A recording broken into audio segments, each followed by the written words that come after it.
So how are you? Yeah, I'm not bad. I'm doing all right. Yeah, excited that we're sort of getting to things are starting to sort of open up again, and live things are looking like they're on the horizon. That's exciting. Yeah. So the second album is about to come out, isn't it, in a couple of weeks' time? Not the girl. Yeah. And 2 weeks, I think. Yeah. Yeah.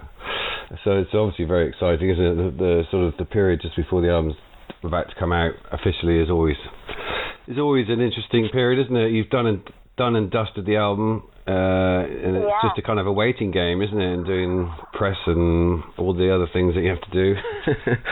Yeah. No, I've been sort of holding on to this album for a while now because it was kind of hopefully it was going to come out before the pandemic thing. Yeah. It didn't, so it's really exciting to the idea of the songs actually coming out into the world.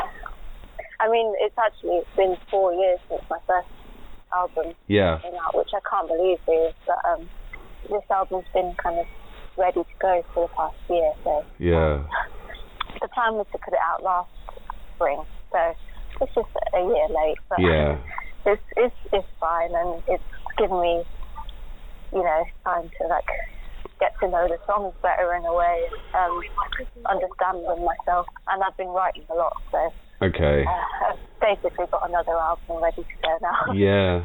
Why did you decide that it would be better to wait? The whole, live thing. At least now, it is looking like it'll be likely to book some shows in the near future and things. And if I'd have put it out at the beginning, then I wouldn't have been able to do any live shows for the album. Yeah. So I think that's a big part of it. And yeah, it is a personal decision, as you said. Yeah. But yeah. It's a difficult decision. I don't think. But it really. I mean, it's all been such a difficult time for us. Yeah. And no one's really known what the right thing to do is. So. Have you managed to do any live shows at all since last March or April, whenever the first lockdown? The last show I played was January. January of last year. Yeah. Wow. And it was a really good show. It was in London at the Lexington, and it was the first time I got to play these songs live. Yeah. I played quite a lot of them with songs that are on the record, and it was so fun. It was kind of the first time I played with a live. So this album, Not the Girl, is your second album, as you said. Your first album was on the Bella Union label. This one's on another label called Another Sky, I think. Modern Sky. Modern Sky. Yeah. How did you hook up with them? It came through Bill Ryder-Jones, who played on the record. Modern Sky is based in Liverpool. Yeah. Okay. So who produced the album? Is it your production?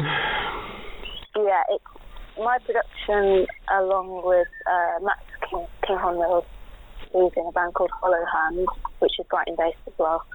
And we produced it together. And Bill played guitar on it. We did some recording at his studio in Liverpool as well. Yeah. It kind of was recorded over quite a few studios, because I had an Arts Council grant, which was really cool because it meant that I could really kind of take control of the album and figure out who I wanted to have on the record, who I wanted to mix, and it was all very much in my control, which is really cool this time. And the album title itself, which is based on the track, isn't it, Not the Girl? Yeah. Can you talk about that? Why you decided to call the album Not the Girl? It has a few meanings really. It's sort of about leaving childhood behind and becoming a woman. And I think that it was a bit of a coming of age kind of album in my head, because I was very, very young when I wrote the first album, and this one I was kind of in my early 20s, and I suppose that's where that came from. And it's also kind of about being not the girl that everyone is expecting you to be. It does sound like a big step forward, this album, doesn't it? I mean, you do say in your notes, but it's also very apparent when you listen to it that it's a much more expansive kind of record. Yeah, definitely. And also it feels like, whereas the first record was very much based on who you were at the time, there was a very distinctive influence there, wasn't there, with 50s, 60s sort of Americana rock and roll. I don't know. Yeah. How would you describe the first album? Well, I mean, things I mainly influenced by things that I grew up listening to. My mum's old blues and folk records. Yeah. And this, I think this album still has all of those elements because that's kind of who I am and how I was raised. But I think after the first album, I got to tour quite extensively and just was exposed to a lot of music that I had never been exposed to, and I got the opportunity to play with the Northern Symphony, with Macve Rev, and all of these things that were new to me, and I managed to kind of hear my voice in a different context. So Bill Ryder-Jones is obviously a big part of the album, and I really like his music. The choral, but also his solo work. I actually did an interview with him 2 or 3 years ago, and in person in Brighton, which was really lovely. He's a lovely chap, isn't he? Yeah. And you obviously like his kind of hazy, kind of laid back kind of sound in a way, kind of dreamy, I suppose. Sort of complements you quite well, doesn't it? I actually worked with him for the first time when I was about 18. I did some sort of session with him before my first album, and I knew that we had this kind of, I knew that something was cool there, so I wanted to visit him again, and he introduced me to Mazzy Star, I think, when I was about 18. So right. I think he was quite a big influence in lots of ways. Are you able to sort of talk about the sort of inspirations behind this album? The strings and all of that kind of thing came from Nancy and Lee. I've been in their album, but it's one of my favourites. And Nancy Sinatra and Lee Hazelwood. Yep.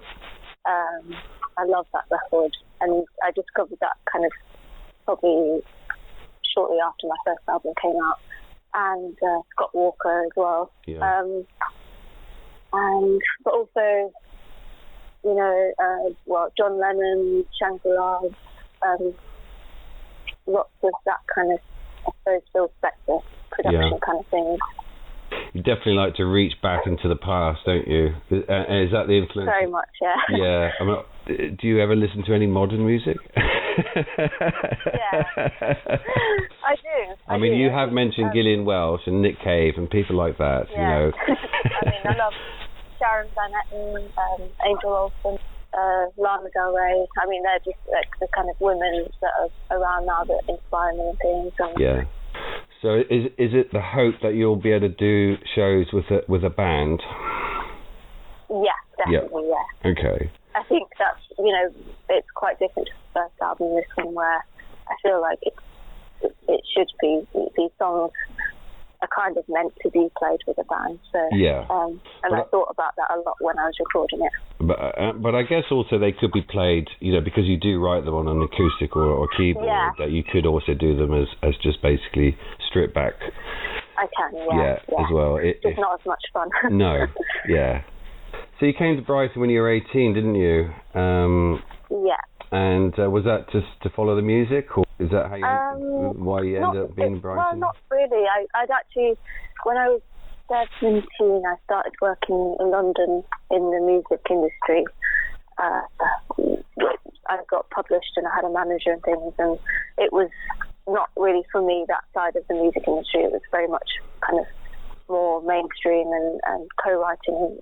It wasn't really for me, but it was a good experience. And I worked there, and my sister was living in Brighton at the time, so I would spend a lot of time there as well. And I just kind of fell in love with Brighton.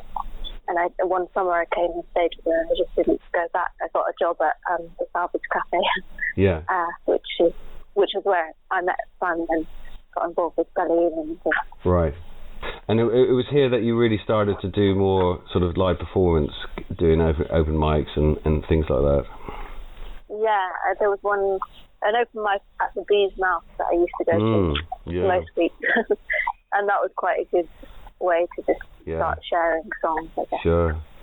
Without lots of pressure, it was just it was quite a nice way to meet people.